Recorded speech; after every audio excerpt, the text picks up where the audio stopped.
Good afternoon, members. Welcome to the DGFirst Management Committee. I'm taking an average on the clock in front of me and the watch I've got on, and that one there, so it's 2 o'clock, so we'll get kicked off. I will remind members that this meeting will be recorded and is available for the public to hear any time in the future. Sederunt, apologies, please, Claire. Thank you, Chairman. I've got 2 apologies today, one from Councillor Peacock and one from Councillor Prentice. Currently 7 members present. Hey, thanks very much. Any declarations of interest? No. Okay, thank you. Before we start, I'd just like to welcome Councillor Yen, who's taken the place of Councillor Crothers for his input, but she's not here at the moment. Also, a brief, the National Association of Public Service Excellence Awards ceremony was held in Swansea on the 3rd of September 2015, and the Council had 2 DGFirst service teams in this year's final. Unfortunately, we didn't bring back a winning award. However, there were 450 submissions to the awards this year, so it's a fantastic achievement for these 2 teams to be shortlisted as finalists. And the 2 teams were the Short-Term Assessment and Reablement Service partnership between DG Council and NHS Dumfries and Galloway, and the Best Service Team of the Year Catering Service, the Facilities Management Catering Team in DGFirst. So well done to both those teams. Okay. Going to minutes of the meeting of 2nd July.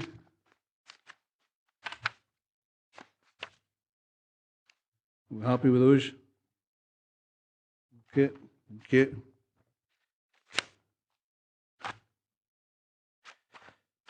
Well, item 4 then is DGFirst Revenue Budget Monitoring Report 2015-16 for the period ending 31st of July 2015. You note that this is the first monitoring report for the current financial year in 2015-16, and DGFirst is projected to underspend by £112,000.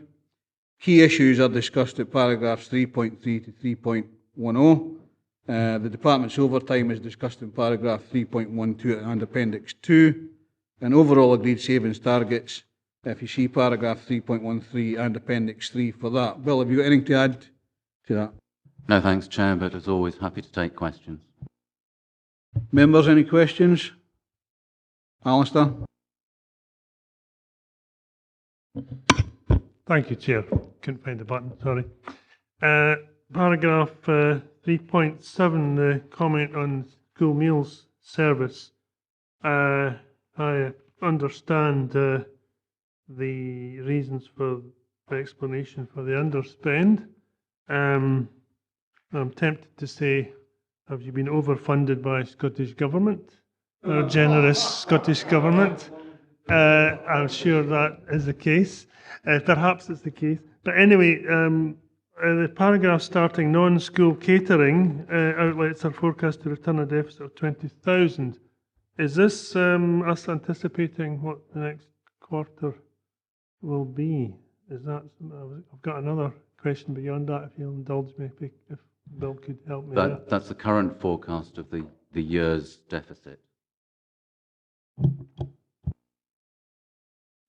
That brings me to, I wondered why it was bundled in, so to speak, with school meals. Is this because the catering outlets come from the same source in general? Do you estimate? That's correct. The school meals and the other catering outlets are all part of the same part of the organisation, so they're joined together in budgetary terms. Okay, once more. Yeah, this will be the last.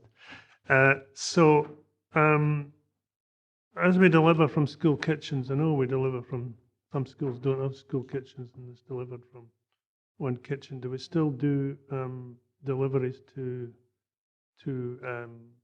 elderly people for meals? Does that come as well from that same outlet sometimes? You're right in saying that there are both production kitchens and servery kitchens.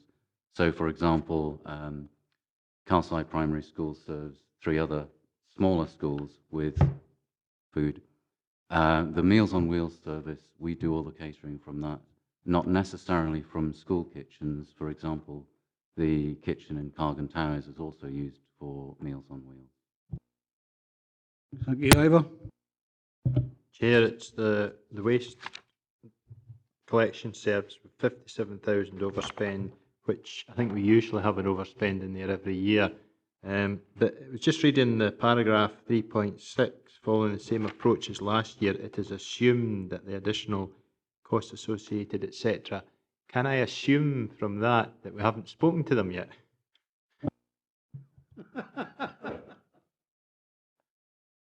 Councillor Hislop, in retrospect, it is a slightly poor choice of words, but yes, we are in discussion. In fact, sometimes I think my life is filled with meetings with EEI to discuss this particular issue.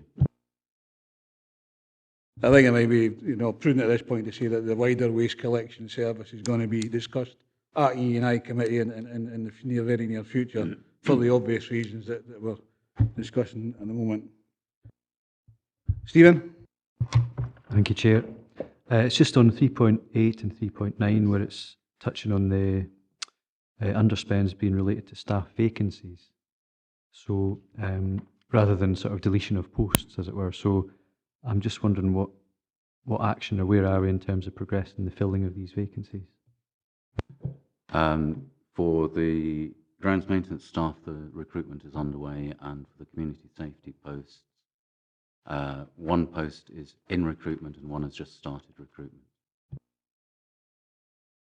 So given that, I mean, what do you anticipate, how will that, how do you anticipate that will affect the projected underspend?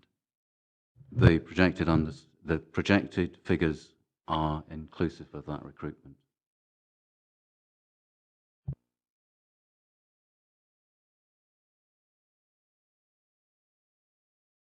We go with the recommendation in. The recommendation, the member has to note that based on the position at the end of July 2015, DGFirst is projected underspend by 112,000, as reflected in Appendix 1.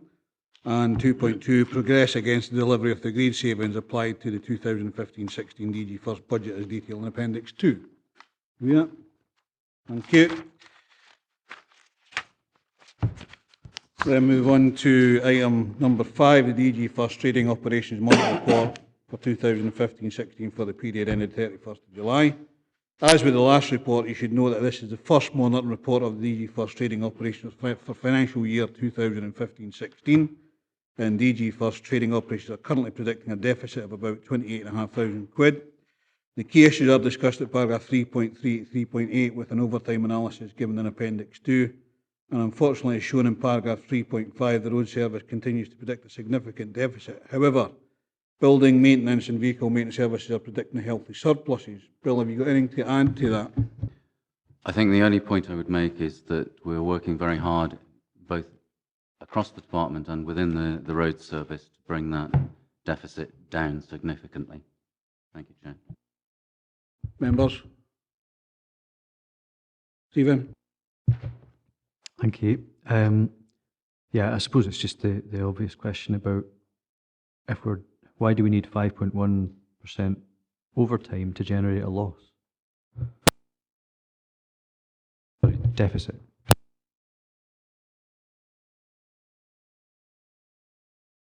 Sorry, I don't understand the question that you're asking.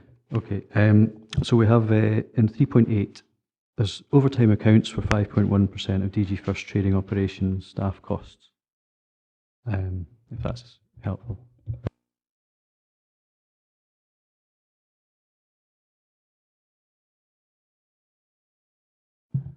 I think really the answer I would give is that overtime is a normal functioning part of our trading operations.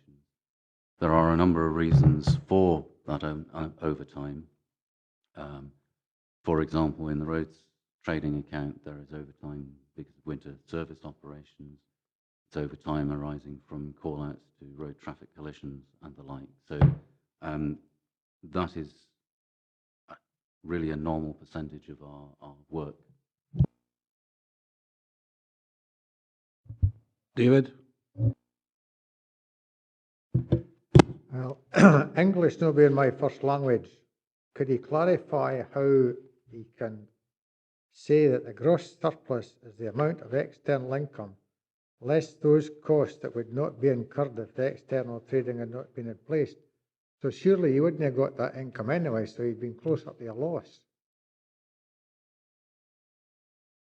Is that right, or is it me it's wrong?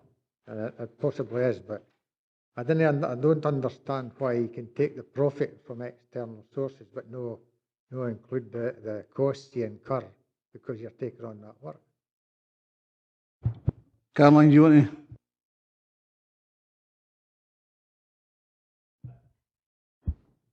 Yes, you are quite right, Councillor McKee, insofar as obviously if you were running it as a standalone business, you'd take all the costs. What I'm basically trying to say here is that there is income that we receive from trading externally, and we are using assets, i.e. the depots and the staff, that we would be paying for anyway, because we couldn't, for example, we can't get rid of the Commerce Road depot in Stranraer if we stop doing the external trading. We still need it for our own services. So what I'm basically saying is, as a kind of indication of the added value that we get by using our resources externally, as opposed to not using them externally, these are the contributions that you get. But unfortunately, I'm better at numbers than English, so I've probably confused you. I think in shorthand, it's the contribution to our overheads that trading makes. Colin, you want to come in? Thank you, Chair. I was just wondering, using that same logic, we have the vehicles, the men and the depots, why that can't be applied to the commercial waste collection service, and why that we appear to be losing out to private firms, why we can't be more competitive if we already have all the equipment, etc. in place.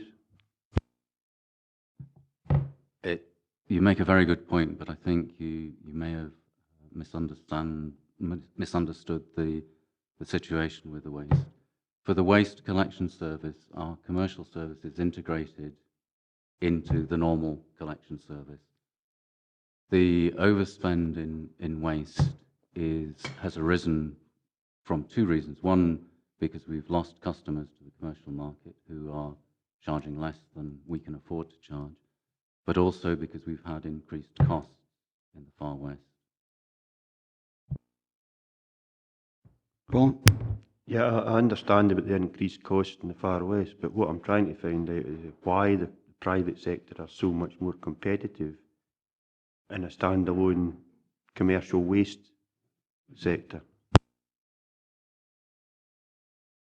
I think you're trying to ask me a question about commercial activities from other organisations, and I really can't answer why the larger firms are able to charge less in the short term to take our customers from us. It's a question I can't answer. Ivor? Chair, it's just looking at various reports we get, monitoring ones.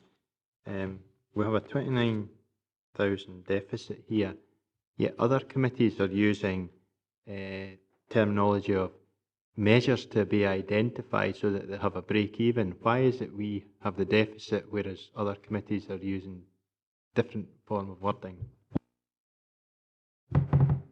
As you'll be aware, this is the only committee that reports on a set of trading operations, so there is a difference in terminology. Equally, we are taking measures to reduce that deficit. There is an awful lot of work going on within the road service to improve financial controls and to get the charges that we make correct. So measures are in place. You get told about deficits and surplus because we're talking about trading accounts. If we had had a similar situation in the revenue budget and we were looking at an overspend, then certainly you would have seen we are taking these measures to control it. So it's different terminology for different types of operation. Anybody else? We got the recommendation in. Members are asked to note that based on the first 4 months expenditure of trading operation, is currently projected to return a deficit of £28,565 against a budgeted surplus of £60,000. And at 2.2, the DGFirst are currently progressing a range of measures to ensure the avoidance of any budget overspend in the current financial year. Agreed? Okay, thank you. I have any other business. I'd now like to formally close this meeting and ask the Director to introduce today's briefings. Bill. Thank you, Chair. Today we're going to have a couple of briefings. Anne Sweeten from Business and